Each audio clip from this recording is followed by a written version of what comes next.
Hello, everyone. My name is Lucille Karatzis, and I'm with TLC Services. And I'm very pleased to introduce our presenters for today's presentation, Marie Lazinski, Joan Miles, Lowitt, and Pat Hayes. All three of them, in addition to having very deep clinical experience, also have very personal experience with the topic of recent widowhood and bereavement.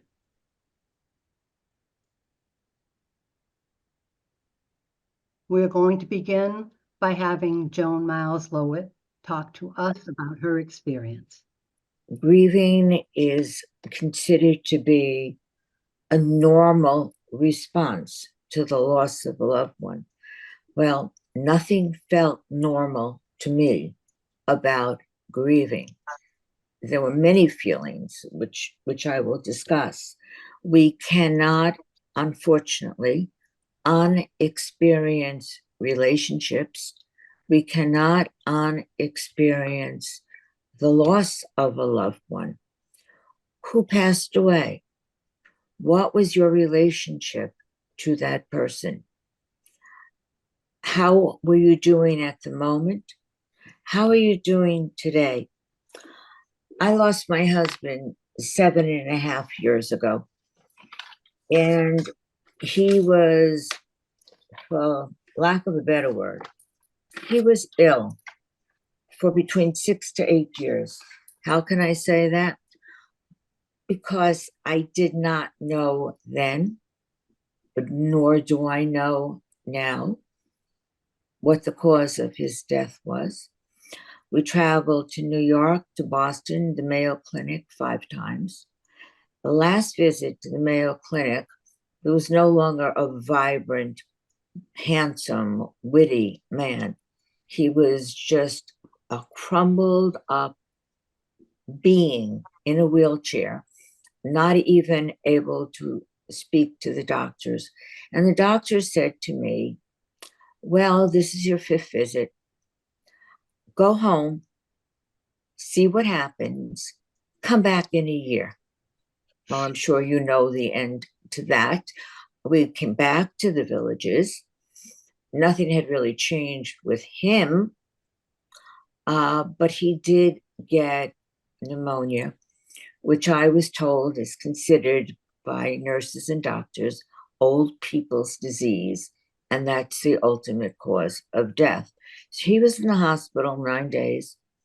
He was in Cornerstone Hospice for 3 hours. His death certificate reads, undiagnosable neuromuscular disorder. Have I moved on? Yes. Has it been easy? No. Do I still grieve? Absolutely. And grieving is a process in, I consider there to be 3 specific categories of death. The first one, like my husband, could be considered anticipated, not knowing what it was, but he was failing. And so sometimes somebody is diagnosed with a terminal illness or a long-suffering condition, and you anticipate something's going to happen. The second kind is a person gets sick, a heart attack, a stroke, COVID, and you're told, well, we'll do A, B, C for your loved one. In a few days, they'll be better, and you can take him or her home. But that doesn't happen. Something devastating happens, an unexpected death. And the third is what I consider the most heinous of these, where there's a knock at the door, and you open the door, and there's a police officer or a Red Cross worker, and you can't breathe. You're not sure what happened, but you know they wouldn't be standing there if something didn't. Oh my God, now what? And those are the questions. Now what?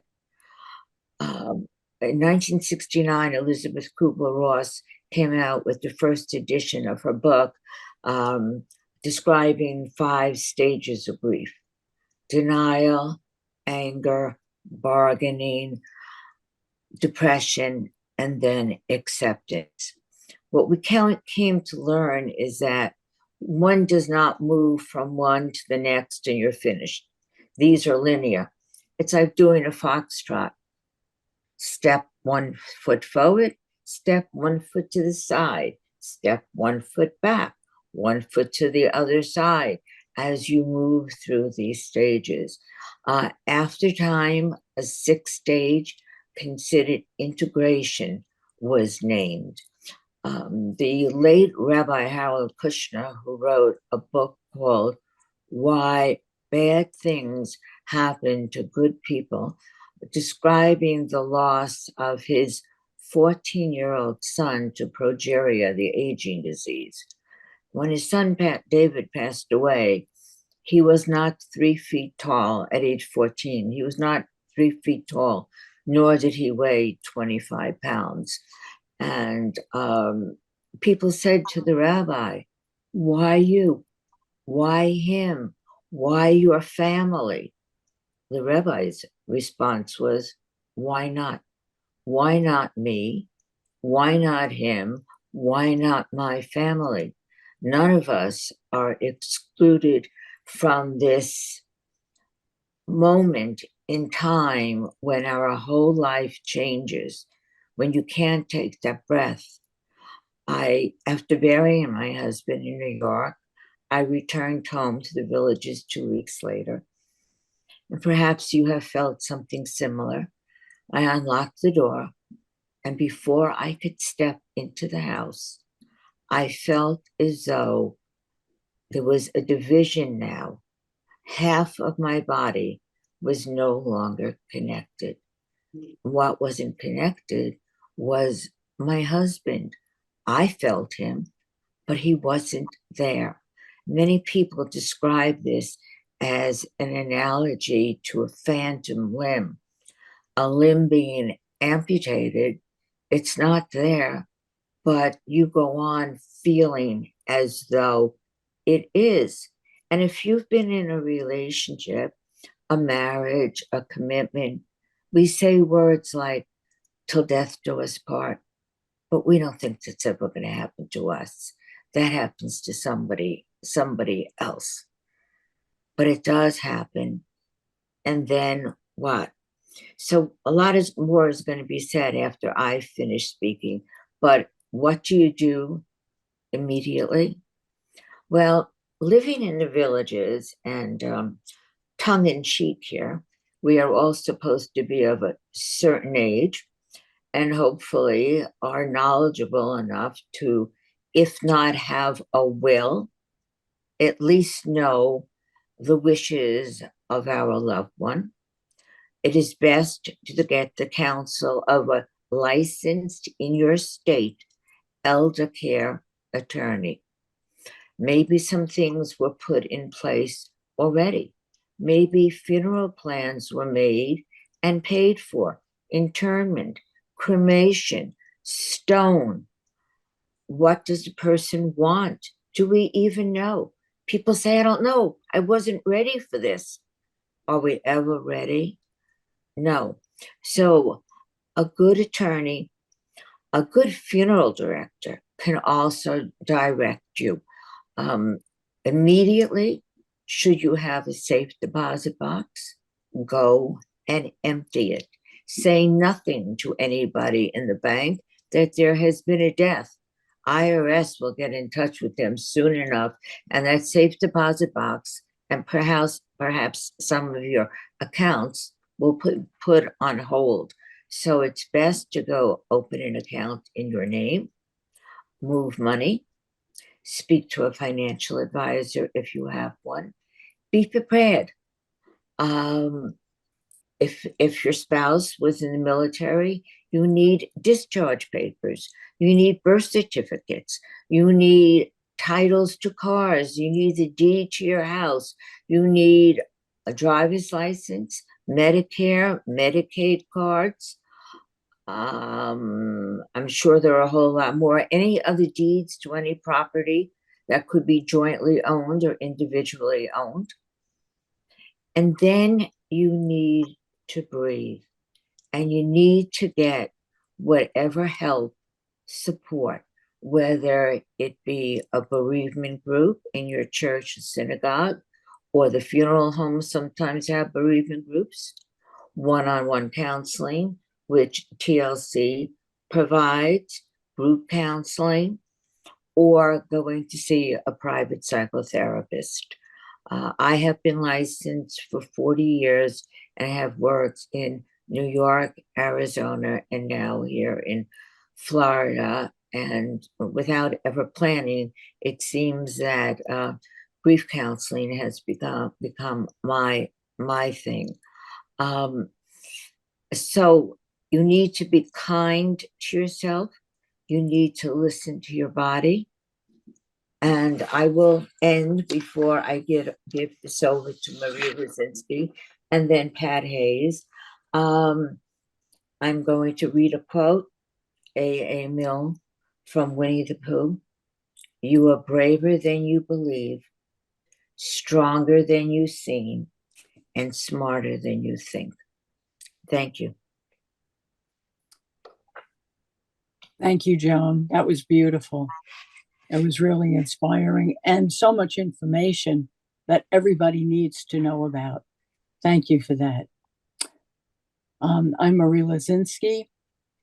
I am a social worker working with TLC as a volunteer.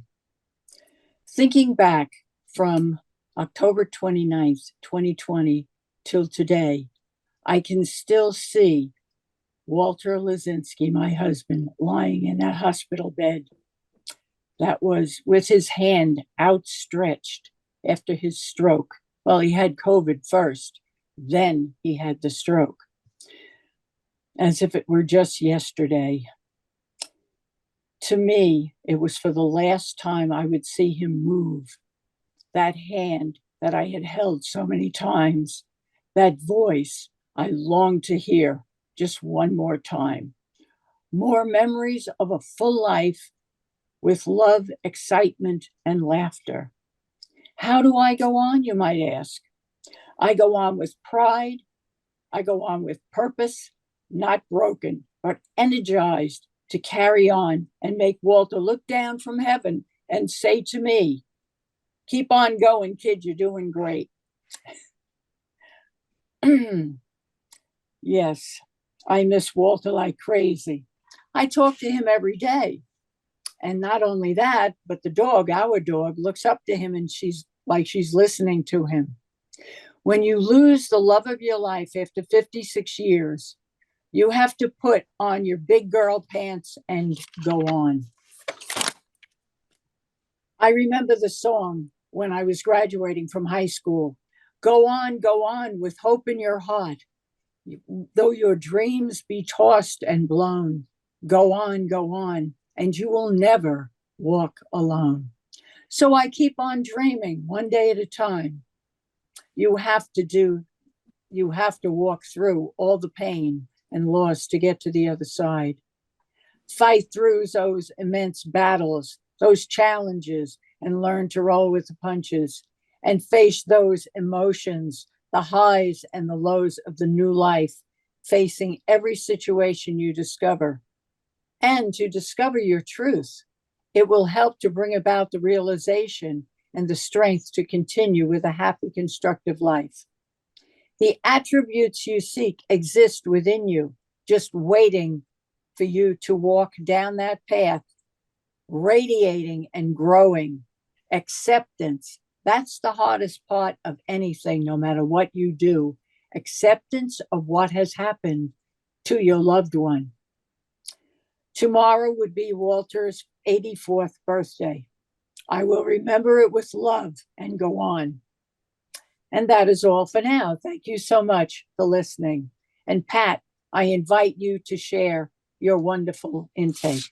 Thank you so much for listening. Yeah, I'm going to talk about in general one of my specialties was grief counseling. So there's a big difference between knowing in my head about grief and feeling it in my heart.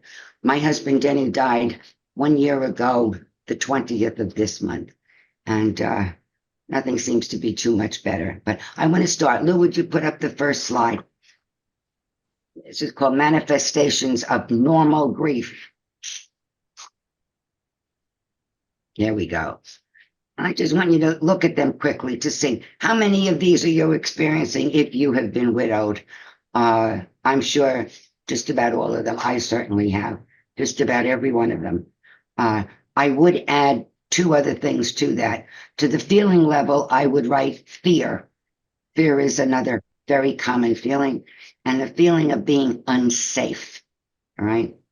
Down at the thoughts and conditions, one thing I would add to that is memory loss. There are many times when I'm sitting here at night and I can't remember what I did in the morning because my memory is just different, very different. All right. This is just to tell you it's normal. Whatever you're feeling, it's normal. Go to the next slide, please, Lou.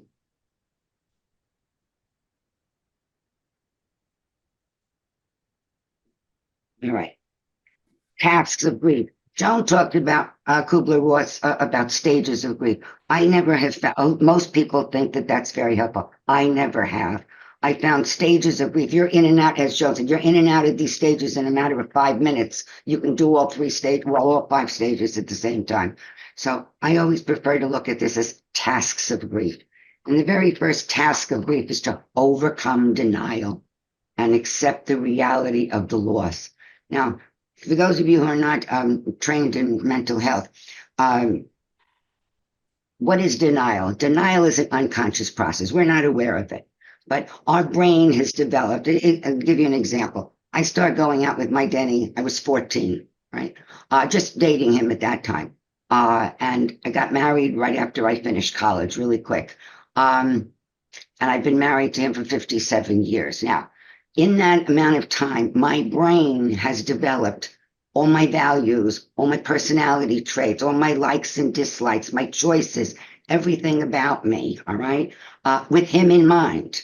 So he's a permanent fixture in my brain. Right? And denial, right, protects us. That's what it's trying to do. Denial is it's a defense to protect us so that we don't feel the loss all the time.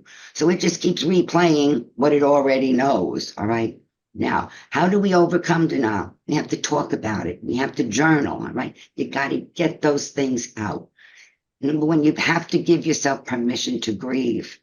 You don't want to fight it. You want to fight it, but it's not a good idea to fight it. Give yourself permission to grieve. It's normal. It's natural. And give ourselves time alone to reflect, right? In terms of this denial, I don't know if you've had this experience, but many times in this past year, I guess I don't even know if I was dreaming or not, but somehow or another in the middle of the night, I find myself getting out of bed, probably because I sense he's not there next to me.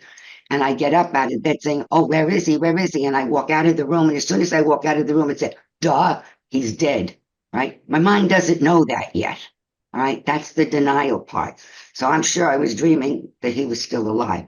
We have to work on that, right? Things like, denial. I remember I got about a month or so after he died. Every time I got in the car to drive local, I felt anxious. What the hell am I feeling anxious? I never felt anxious driving local. And I said, why am I feeling so anxious? This is crazy. And then it dawned on me. I said, I realized what I was thinking when I'm getting in the car. What if I get a flat tire? What if the light goes on in here that I have to do something? What if I get in an accident? And that made me anxious. And it dawned on me, I never, ever, ever had to think about that for 57 years because my brain says, call Denny. He'd take care of it. He'd be there in a minute, all right? So everything is new. Everything is new. I know something, and these new things happen all the time, Something stupid. Last week, the water filter light on your refrigerator, it went on for me, right? Now, I never ever think of my refrigerator as being something that's going to help me overcome denial, okay? However, when that light went on, there was a little panic inside of me. What the hell is this? What is a water filter? What does it look like? How do I get one? How do I put it in? And I realized that's new because I never had to think about that before. So again, these difficult times are ways that our mind is helping us overcome denial, recognizing our loss is there. And damn it, we need to accept it. We don't like it. We need to accept it. The next task of grief is to experience the pain. Easier said than done, right? Pain of grief hurts like hell. It really hurts. And one thing I'd like people to know is feelings, which always can be expressed in one word, are never right or wrong, good or bad. They just are. And one of the things that might be a little helpful is don't judge feelings. They're not right or wrong. Accept them and express them. Very often I hear people say they felt guilty about something or other after their loved one dies. Guilty is not a feeling. It's a judgment. So my thing to you is reality test the judgment. You know, it's probably inaccurate. Pain can be overwhelming. Pain can make you feel like you're losing control. The other thing that pain does is make you fear that you're not normal, that you're losing your mind and you're going crazy. Well, if you feel like you're going crazy, just know that that is the perfect hallmark of grief. That says you're in grief, normal grief. You're not sick. Nothing's the matter with you. If you feel crazy, you're normal, going through the normal process of grief because it is so painful and your mind isn't working, right? But feelings are there. And it's important not to push them down because feelings need to come out your body. If they don't come out your body, they don't come out your mouth, they're going to come out through your body in headaches, heart problems, arthritis, different things going on. You don't want those feelings to come out like that. You want them to come out the mind. But I'm going to take a little shift over here for a moment.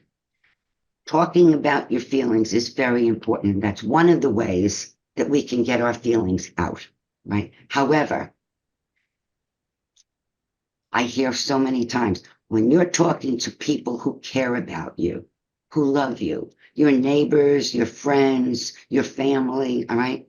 They don't understand that grief is normal and it's as painful as hell, right? They're going to say things to you that make no sense. They're going to say things like, oh, remember the good times, or at least you had him for a long time, or he's in a better place now. Remember the good times. None of these things help. None of these things help. And very often people get upset and angry because what this is saying, stop feeling what's normal and feel what I want you to feel. Right? So it is a rejection. What I'm trying to communicate is when you talk to people, recognize that they're just caring for you. They don't know what else to say or do. Don't know what else. So they're not hurting you intentionally. They're hurting you because they feel helpless and they don't know how to fix it because there is no fix to grief. It's there. It's normal, right? It's as Joan had said, it's important to be good to yourself. There we go. To adjust to a new environment. Okay. How do we do? Well, sometimes we have no choice in this one, all right? Because everything is new. From the moment I wake up to the moment I go to sleep at night, nothing is the same as it was for 57 years. Nothing is the same. So it helps to examine what actually changed, all right? What's different? What's the same? It's a time to build positive and negative memories of the person who died. Memories we can keep in our hearts forever. What do you miss about this person? What don't you miss? Right? What roles or experiences or expectations are to be given up because you can't do the same things you always did before when everything was normal, and you can't do those things anymore because everything is brand new. And we need to make new patterns. It doesn't happen overnight. Like I said, when I'm driving, I had to make a new pattern. Stop worrying about this. Talk to a neighbor. Hey, can I call you if something happens? Right? That's adjusting to a new environment. right? Same thing with the water filter, talk to a neighbor, talk to a friend, get my sons to come and do that for me. Okay. Anything and everything is new. So you need to adjust to that. You need to adjust to that. The next one, number 4.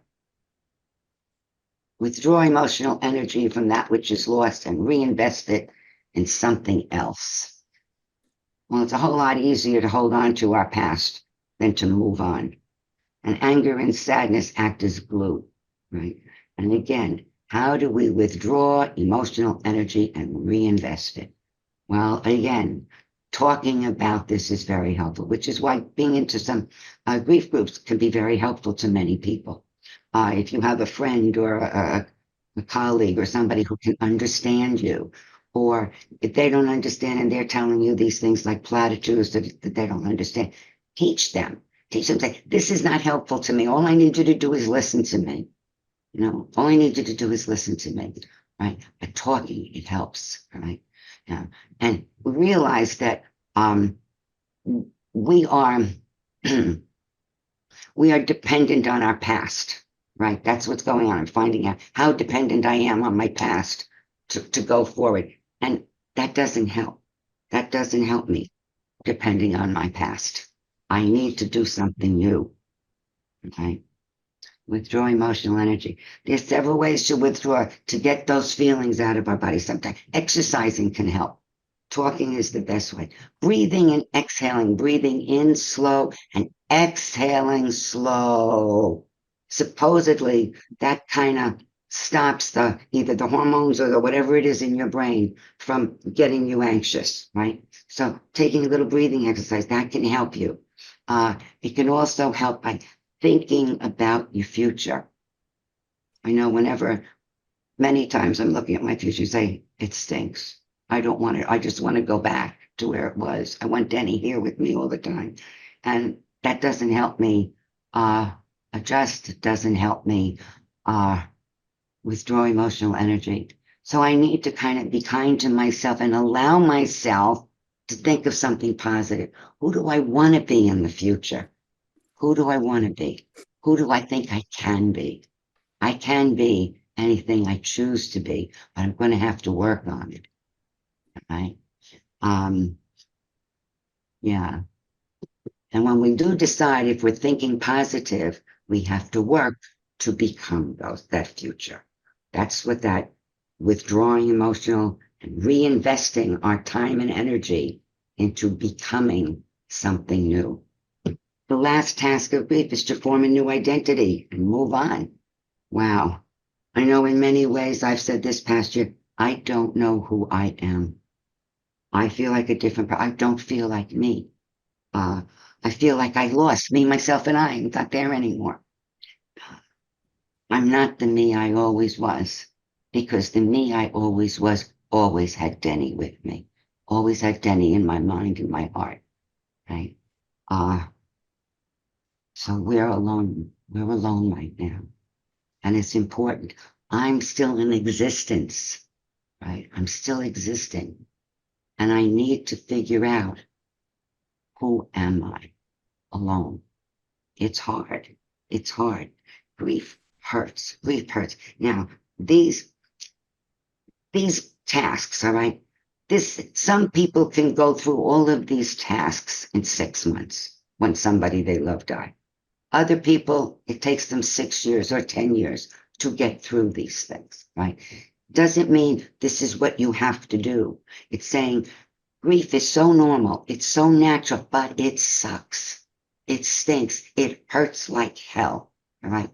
And you can't fix it. There is no fix to grief. There is no solution to make you happy again, right? That doesn't work. There's no medicine to give us or to take, so to get my grief out of here. It's normal, it's natural to be in pain, to feel alone. Doesn't make it easy. And in making it a little less difficult is to do some of these tasks. Figure out what you want to be in the future. Withdraw that energy from the loss. reinvest it in something else. I thank God that I have TLC services to keep me busy. Although it's much harder for me to do TLC services because my mind doesn't work too well anymore. And I feel totally crazy. I can't think of things quick. I don't remember things quick. Yeah, it's a little crazy. And just one more thing I just want to leave everybody with is I keep saying talking about your feelings is very important and can be very, very helpful. However, keep in mind some of your best friends and your neighbors and your family don't understand, and they care for you. And when you're hurting, and anybody who cares for you or loves you can see that you're hurting, and they feel helpless when you're hurting. They want to make you better. They want to fix it. They want to find some way to make you happy. And they do the most stupid things, but they don't know they're doing stupid things. They'll say, oh, come on, we'll have some lunch together. Or, oh, hey, remember when we were really happy? Wasn't this a great time we had then? Or, oh, let's do something fun together. All right. All this is really telling us is reject. They can't handle my feelings. I could never tell them how I feel again. Right. But be patient with those people. They care about you. They're not doing it to hurt you. Sometimes it helps to teach them that. Right. I'm going to refer you to one book that I have found extremely helpful. It's a paperback book. It costs like $17, $18. It's hardly anything. It's called It's Okay That You're Not Okay. It's okay that you're not okay. It's a great, great book to read. And it's by an author, Megan Devine. I like her name Divine too, because I really think there's divine messages in her book. Right? She doesn't think so. It's coming from her, but so it's easy to remember that. It's Okay That You're Not Okay by Megan Devine. Okay. I want to thank everybody for coming. I really appreciate this.